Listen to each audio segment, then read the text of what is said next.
વિરાજભાઈ, મારી ગાડીને 3 વર્ષ થઈ ગયા છે. હવે હું પીપીએફ કરાવું કે વિનાઇલ રેપિંગ કરાવું? અગર હું વિનાઇલ રેપિંગ કરાવું છું તો જે સેફટી મારે પીપીએફમાં મળે છે ગાડીમાં, એ મને વિનાઇલ રેપિંગમાં મળશે?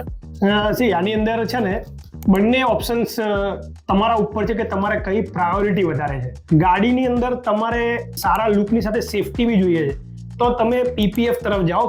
કેમ કે અત્યારે માર્કેટની અંદર કલર્ડ પીપીએફના પણ ઓપ્શન આવે છે કે હવે એવું નથી કે transparent PPF is the only option. એની અંદર બી ઘણા બધા ઓપ્શન્સ આવી ગયા છે જે તમારી ગાડીનો લુક પણ ચેન્જ કરશે, કલર પણ ચેન્જ કરશે અને પીપીએફના સ્ટ્રેન્થ જેટલી પ્રોટેક્શન બી આપશે. અને અગર તમારે એટલો વધારે ખર્ચો નથી કરવો અને થોડું ચીપર ઓપ્શનમાં જવું છે અને આપણો જે મેઇન મોટિવ છે ખાલી કસ્ટમાઇઝેશન કે ખાલી એક ફ્રેશ લુક આપવાનું છે, તો તમે વિનાઇલ રેપ કરી શકો છો.